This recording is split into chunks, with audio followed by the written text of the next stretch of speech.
Welcome to Moments with Marianne. I'm so delighted we're spending this time here today. We have a very inspiring show coming right up with special guest, Brad-Meltzer, and he's here to share with us his new books in this series, Ordinary People Change the World. Now, many of you will recognize Brad's work. He's been on the show before, and he's a #1 New York Times bestselling author of The Inner Circle, The Book of Fate, and 9 other best-selling thrillers. He's also the host of the History Channel TV show Brad Meltzer's Decoded and Brad Meltzer's Lost History, in which he helped find the missing 9/11 flag. Brad's here today to share with us his 2 new books, I Am Walt Disney and I Am Marie Curie. So let's welcome to the show, Brad Meltzer. Always good to be back. Hey, such an honor to have you here. And my goodness, I love these 2 new books that you have out. Gosh, what inspired you to choose these 2 characters? Well, as we've spoken before, this series started because I wanted my kids to have better heroes to look up to, not just people who are famous for being famous. I wanted to give my kids heroes of character, of kindness, of compassion, and of course, of teaching them the values of hard work. So we started this series with I'm Amelia Earhart. We did I Am Abraham Lincoln and I Am Rosa Parks and Albert Einstein and Jackie Robinson. And but when it came to doing this value of hard work, we love the newest books. Both stand around that, which leads us to I Am Walt Disney, which is the newest book in the series. And for Walt Disney, it's one of the great American success stories. Walt Disney, built the Magic Kingdom, has the ultimate happily ever after. But when you look at his life, it was never that easy. When he was a little boy, Walt Disney's dad wasn't even excited that his son could draw so well. It was Walt's aunt that said, you got to keep drawing. And as he gets older, he starts his first film company. It's a total failure. They tell him he's going to have to declare bankruptcy. He's 21 years old. He's sleeping in his office. He takes baths once a week in the local train station. And I want my kids to know that when you chase a big dream, you may fail, but when you get back up again, that's how you fly. And that's what the book series is always about, is just giving my kids ways to fly. Well, you do such a beautiful job writing these books and getting them together, and I just love who you pick. And gosh, you're so right. I mean, Walt Disney, he was told time and time again that he was a failure, wasn't going to work, and he just kept persevering through it all. Yeah, and, it's even with the creation of Mickey Mouse. He has the idea for this cartoon mouse. He says, I got it. We're going to call him Mortimer Mouse. And his wife is like, Mortimer? That's a horrible name. That's literally what she says. It's a horrible name. And she says, why don't you call him Mickey? And that's how the world gets Mickey Mouse. And it's not an overnight success. Mickey Mouse, the first cartoon with Mickey, doesn't even sell. But Walt Disney's power, beyond, of course, great creativity, is that ability to never, ever stop chasing that dream. He keeps pushing forward, and I want my kids to have that lesson. Well, the other book that you have that's available, and we'll get into these great events that you have coming up as well, is Marie Curie. And I'd love for you to share a little bit about why you chose her. Marie Curie is a Nobel Prize-winning scientist. And I really wanted to do a female scientist for my kids.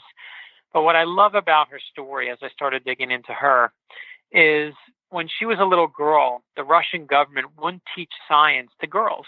They thought it would make them too powerful. And you know what? They were right. As Marie Curie gets older, she says she's just good at math. She wants to start studying science. She says at 16 years old, I want to be a scientist, change the world.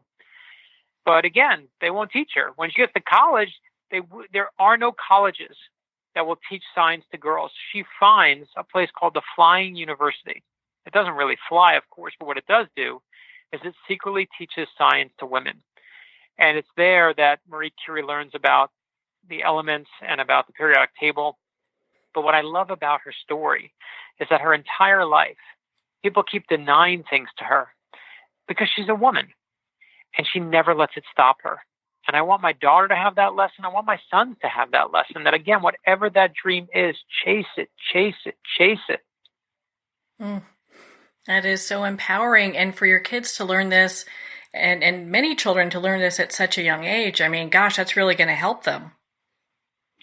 Yeah, and I think that one of the things that's just really important to me, we saw it happen in the last election, as the 2016 presidential election was approaching, as Donald Trump and Hillary were fighting it out and beating each other's heads open every day on TV. Something happened in our book series. Two books started selling more than any others, and they were I Am Martin Luther King Jr. and I Am George Washington. And it wasn't a Democrat or Republican thing. It was that parents and grandparents on both sides were actually tired of turning on the TV and seeing politicians, and what they wanted to show their kids were leaders. Mm-hmm. And we all know there's a huge difference between a politician and a leader. And what I love is that since that time, people are buying our book series, building libraries of real heroes for their kids, their grandkids, their nieces and nephews, and fighting back against the cynicism that they see every day around the world. And to me, to arm kids with those real heroes is just giving them a priceless weapon in the world. Do you think that's why your books are so popular? It's because there's this huge void where people are looking to fill with this just encouragement and positivity. I think that's exactly what happened. I mean, we watched the series, and the series launched really nice, but it wasn't until the country in the last 2 years started taking that turn to divisiveness that the books just took off in a way we never saw before.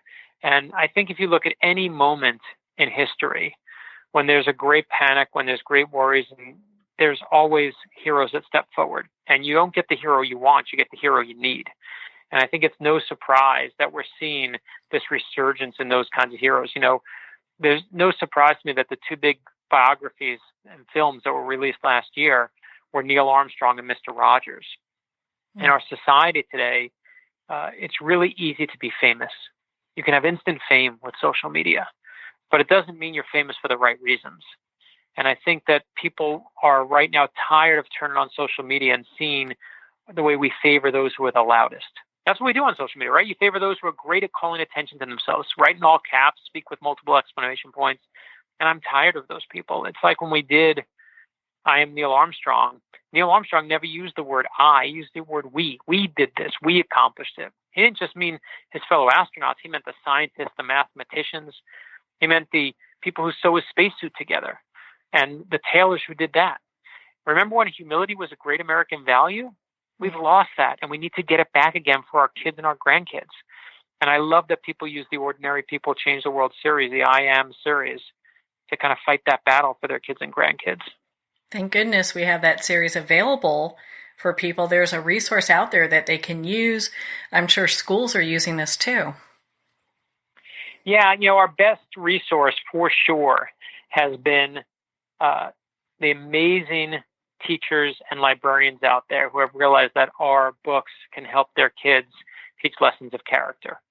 That is what the world reads right now, is better character. And there's a reason, people think this is a historical book series. It's not. They're illustrated biographies. They're drawn on adorable kid style for little kids.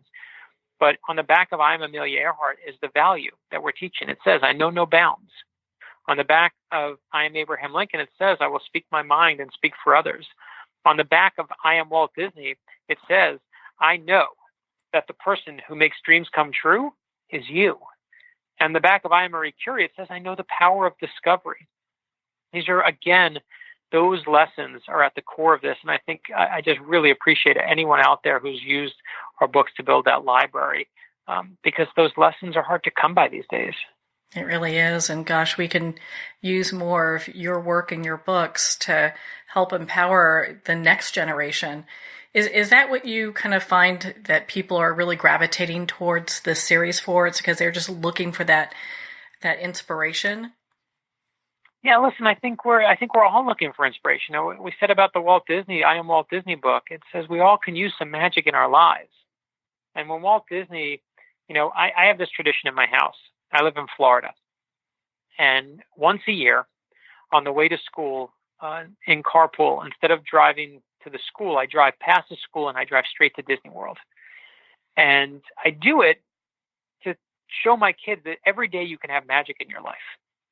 And that's what Walt Disney taught me. It was like when I was 5 years old, Walt Disney and Jim Henson and Mr. Rogers taught me that you could use your creativity to put good into the world. And that's all I'm trying to do today, is use my own creativity to put some good back into the world.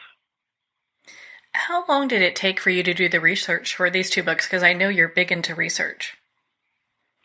Yeah, for us, it takes a long time. And Walt Disney, we were working with the Disney company, working with their archivist there, trying to figure out what things look like when he was a little boy and trying to see the town where he grew up in. Because when he built Disney World, built Disneyland, it's pretty amazing. He grew up in Missouri in this really small, quaint town, had a railroad that ran down the middle of it, a place where neighbor helped neighbor. And when he had his own kids, he would take his girls to the merry-go-round. And the merry-go-round, he'd look at his girls and be like, the girls are having fun, but there's nothing fun for the whole family to do here. And we need to do that. We got to do that. And so he's like, let me build it. And he started researching amusement parks, started researching places like Gettysburg that families go. And he said, I got the park we're going to build. It's going to be a place that's going to have places of the future, places of yesteryear. It's going to have Fantasyland in there. And they said, what about places of today? And he says, no. Nothing from today is going to be there. And what he built with a railroad down the middle based on that old-timey main street, it's hard to tell the difference in a strange way, whether he was building his hometown, his old happy place, or the place that we now know as Disneyland. But it's the same lesson as Peter Pan told us, right? You got to think of your own happy place. Think of the happiest things. It's the same as having wings. And I love the fact that Walt Disney stood for that. And I think it's a lesson for all of us on what we need in our lives right now. Yeah, without a doubt. Yeah, I can't believe it's been 5 years that the series has been out. I mean, how many copies have sold worldwide? So we have been lucky. There are now 3 million copies in print, which is a staggering number the publisher just gave me. Wow. And it just shows how many, I learned one, I write thrillers and people know my thrillers or maybe the TV show, they might know that I do for the History Channel. But I know one thing, whether it's the thrillers, whether it's a TV show, whether it's these I Am kids books, is that I'm not that special. And if I want these lessons for my kids and I want these character traits for my kids, that there are plenty of people out there who want the same. And there are millions of people out there who have shown us that. And I so appreciate it, whether it's, whatever the medium is, the support we get from families around the country. Well, I know personally I've bought your books and given them away as gifts for birthdays or Christmas. So I love being able to, grab one of those because it's going to be good for, any age group pretty much and any young person. Yeah, no. And first of all, thank you for doing that. I love, so many people like when a baby's born, we got to, we also are coming out with now baby board book versions. We have I Am Caring and I Am Brave and I Am Unstoppable and I Am Kind. So there's baby book versions too. So if you go to ordinarypeoplechangetheworld.com, you can see the adult ones, the baby ones. You can see all the different, the kids ones, and the baby ones. But thank you, because I love the fact that when kids are born now, people start building libraries and watch their 5-year-olds and 6-year-olds. We have a friend who's from a mixed race family, and he's white. His daughter's African American, adopted, and they were reading I Am Rosa Parks. And at the end of every book, we always put a real picture of the hero in there, and they're reading I Am Rosa Parks, and they get to the last page where you see Rosa Parks, and his daughter says to him, wait, this really happened? This really happened. And he said suddenly he was having the first real conversation about race with his daughter, which of course he said I should have had earlier, but I was too scared to, but here we were having it. Mm-hmm. And I love the fact that there are people out there having those conversations, that there's, we got a letter, all these kids dressed up as the different heroes. One woman wrote to us and said, Dear Brad, thanks to your books, my daughter for Halloween this year isn't going as a princess for the first time. Instead, she's going as Amelia Earhart. And those things are so rewarding to us to know that there are so many people out there doing what we wanted to do with our own kids, which is give them better heroes to look up to. Well, I understand you also have a PBS TV series on its way. Can you share a little bit about that? Yeah. So what happened is they are taking our Ordinary People Change the World series and turning it into a cartoon that you will now see moving on PBS. It is called Xavier Riddle in the Secret Museum. It's about a boy named Xavier, his sister, and their best friend Brad, who is remarkably handsome as for a cartoon character, looks just like me. But they gave me hair, I'm happy to say. and they have a problem, like being bullied. So they go to their secret museum, which is a time machine. They go back in time to meet Rosa Parks. Rosa Parks teaches them how to deal with bullies. They come back to the present day, and they deal with the bully. And every episode, in the art style that you see in the Ordinary People Change the World series, you get to see them meet different heroes every episode and go back in time. We debut on PBS Kids on November 11th. It is 50 years and 1 day after Sesame Street premiered, so no pressure at all. Well, I know it's going to be fabulous, and congratulations. It's so great to see your work take off like it has. And I understand that you have a few events coming up. I mean, you have one tomorrow at Talk and Book Signing.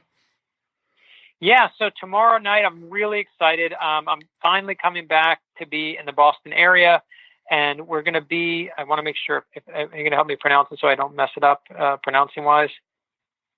The name of the city? Oh, it's Plainville in the Boston area, and it's at an Unlikely Story bookstore. Yeah, an Unlikely. I just want to make sure I got Plainville right. But it's Jeff Kinney, who, of course, does the Diary of a Wimpy Kids book. Unlikely Story is going to be the event.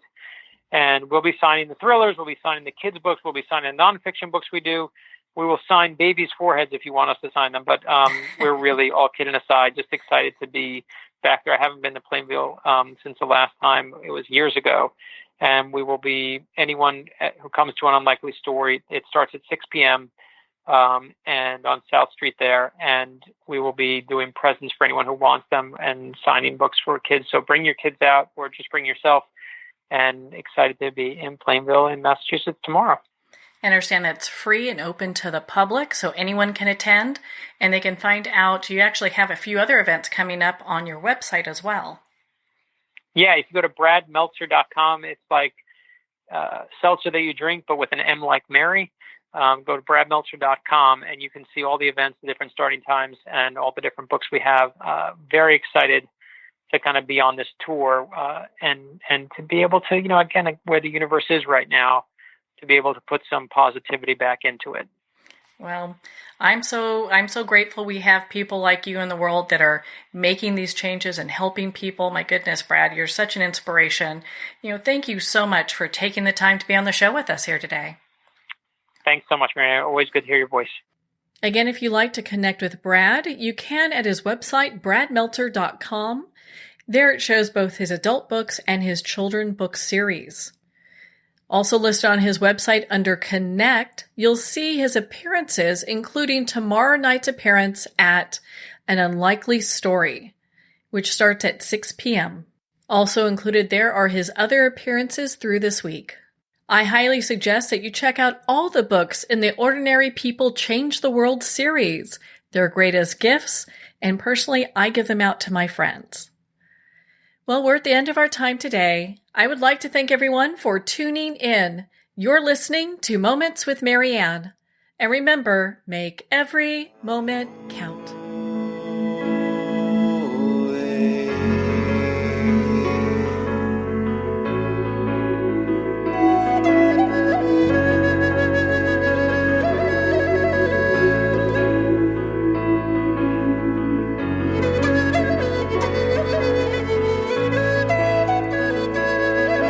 In a single moment, your life can change. Moments with Marianne is a transformative hour that covers an endless array of topics with the best of the best. Her guests are leaders in their fields, ranging from inspirational authors, top industry leaders, and business and spiritual entrepreneurs. Each guest is gifted and a true visionary, a recognized leader in her own work, and while teaching others to develop, refocus, and grow, Marianne will bring the best guest and sometimes a special surprise. Don't miss this. You never know just which moment will change your life forever. Moments with Marianne airs every Sunday, Monday, Thursday, and Friday at 8 p.m. Eastern and 5 p.m. Pacific Time. Make sure to tune in and visit momentswithmarianne.com for more information.